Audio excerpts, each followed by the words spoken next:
Dear friends, welcome to impressive study मंच। परीक्षा की तैयारी के क्रम को जारी रखते हुए आज हमने बायोलॉजी का एक ऐसा टॉपिक लिया है जिसका नाम है कोशिकांग यानी कंपोनेंट्स ऑफ सेल। इस टॉपिक से परीक्षा में निश्चित रूप से ही प्रश्न पूछे जाते हैं। तो इनमें कौन कौन से कोशिका अंग इम्पोर्टेंट होंगे परीक्षा की दृष्टि से, जहां से प्रश्न पूछा जाता है, आज उन सभी कंपोनेंट्स को हम एक एक करके देखने वाले हैं। तो सबसे पहला जो है कोशिका भित्ति। कोशिका भित्ति से संबंधित कौन कौन से इंपॉर्टेंट प्रश्न बनेंगे और जो प्रश्न पूछे गए हैं उन सभी प्रश्नों को देखने वाले हैं। तो सबसे पहले क्या है कि खोज, कोशिका भित्ति का खोज किसने किया? तो जब रॉबर्ट हुक ने कोशिका का खोज किया था उसी समय उनको पता चला कि कोशिका के चारों तरफ क्या है कि एक भित्ति है, यानी कोशिका सेल वाल है। ठीक है ना। तो उस सेल वाल यानी कोशिका भित्ति का खोज भी किसने किया? तो रॉबर्ट हुक ने ही किया, रॉबर्ट हुक ने किया। अब इसके बाद दूसरा क्वेश्चन जो इससे पूछा जाता है कि कोशिका भित्ति जो है सो किस प्रकार की कोशिका में पाया जाता है? जंतु कोशिका में पाया जाता है कि पादप कोशिका में पाया जाता है? तो ये जो कोशिका भित्ति जो पाई जाती है वो केवल पादप कोशिका में पाई जाती है, जंतु कोशिका में नहीं। तो किस में होगा? ये पादप कोशिका में पाया जाता है, पादप कोशिका में पाया जाता है। ठीक है, जंतु कोशिका में नहीं।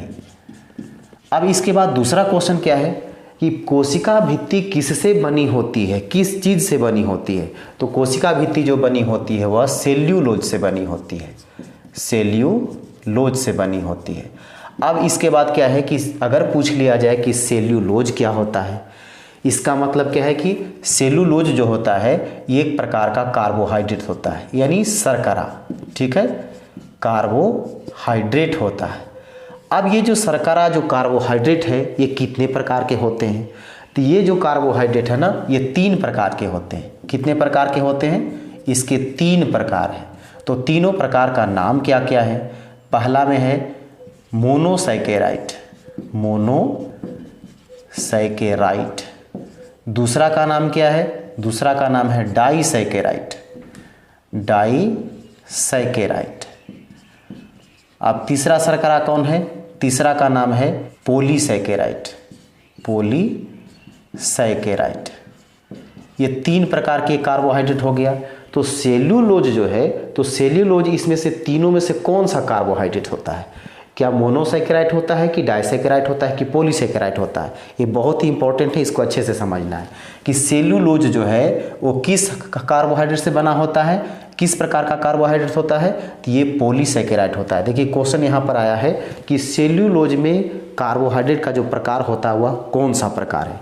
तो ये कौन सा होता है? ये होता है पॉलीसैकेराइड, पॉलीसैकेराइड। ये हो गया। अब इसके बाद पूछ लिया जाएगा क्वेश्चन कि पादप कोशिका का सबसे कठोर भाग कौन है?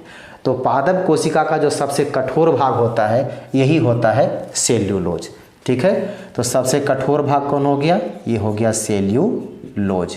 अब इससे संबंधित एक क्वेश्चन और यदि पूछ लिया जाएगा जैसे कि सेल्यूलोज में कठोरता का कारण क्या है? जैसे मान लीजिए कि पादप कोशिका में जो सबसे कठोर भाग है वो कौन होता है? सेल्यूलोज। तो सेल्यूलोज को कठोर होने का कारण क्या है?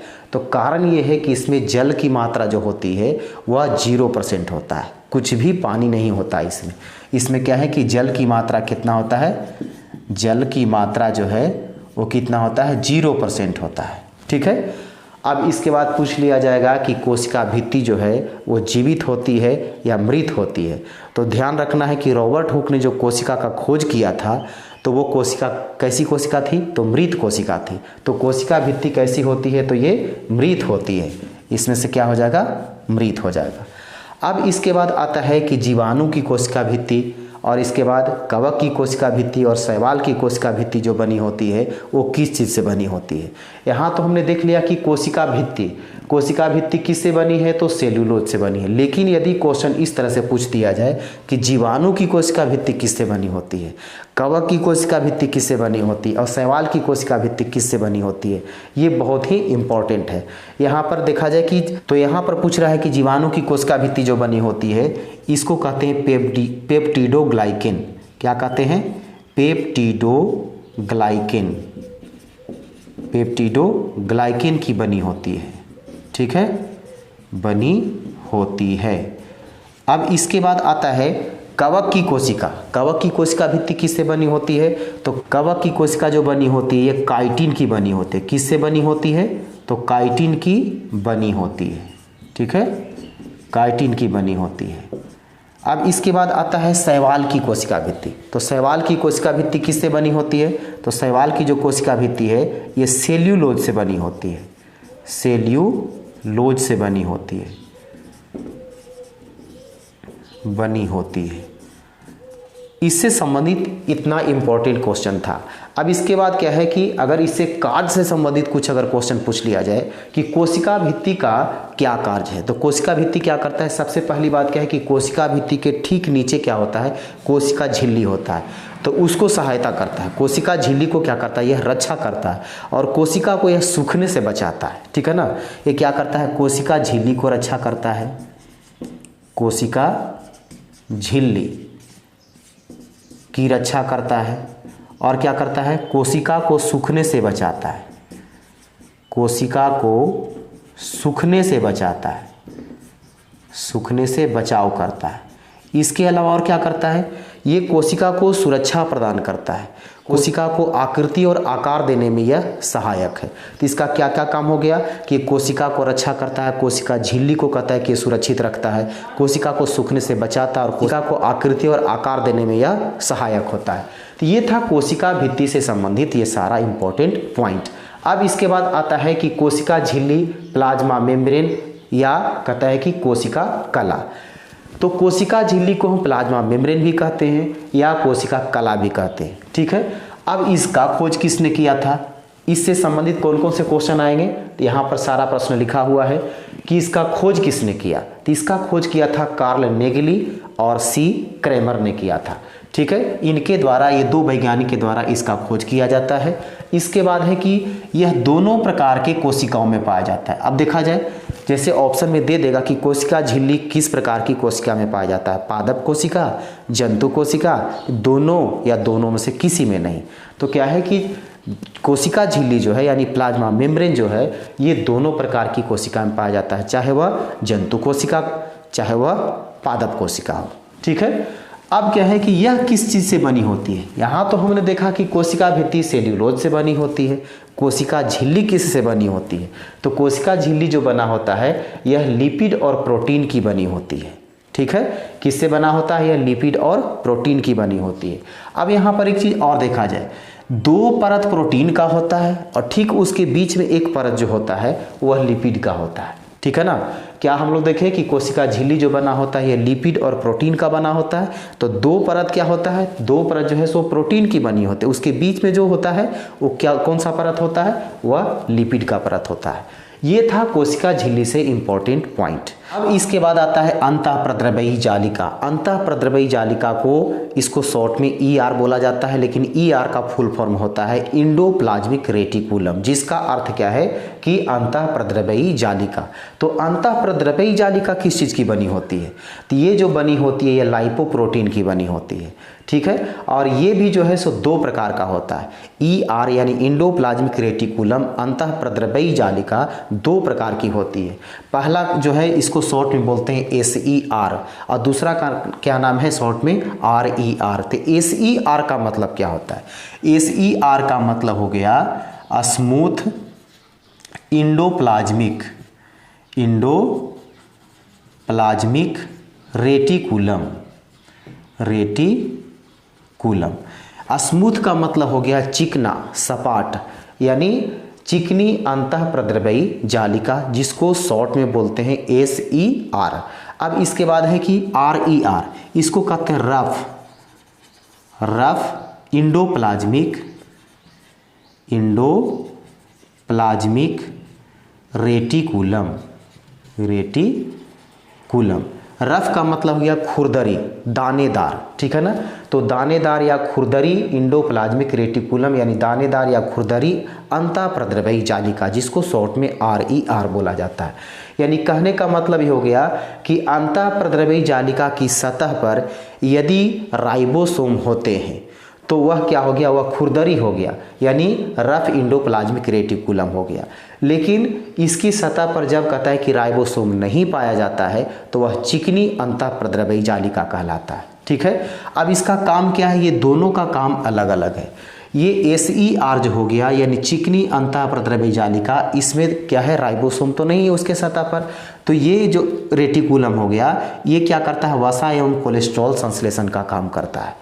लेकिन जो RER है इस पर क्या है कि राइबोसोम इस पर है। जब राइबोसोम इस पर है तो ये कौन सा काम करेगा, तो प्रोटीन संश्लेषण का काम करेगा। ये दोनों का कार्य अलग अलग है, याद रखना है। तो इसको एक बार फिर से देख लिया जाए कि अंतःप्रद्रव्यी जालिका कितने प्रकार के, 2 प्रकार के, एक SER एक RER। एक किस चीज़ का बना हुआ था, लाइपोप्रोटीन का। चिकनी अंतःप्रद्रव्यी जालिका पर क्या होता है, उसके सतह पर राइबोसोम नहीं होते हैं। लेकिन क्या है कि जब RER है तो अंतःप्रद्रव्यी जालिका पर क्या होता है, जब राइबोसोम होता है तो उसको क्या कहते हैं, RER यानी रफ इंडोप्लाज्मिक रेटिकुलम यानी खुरदरी अंतःप्रद्रव्यी जालिका। अब क्या है कि SER जो है वो किस चीज़ का संश्लेषण करता है, तो वसा और कोलेस्ट्रॉल का संश्लेषण करता है। लेकिन RER जो है यानी खुरदरी अंतःप्रद्रव्यी जालिका, ये प्रोटीन संश्लेषण का काम करता है। क्यों, क्योंकि उसके सतह पर क्या था, राइबोसोम था। अब देखिए यहाँ पर राइबोसोम आ गया। अगला जो कोशिका अंग है उसका नाम क्या है, राइबोसोम।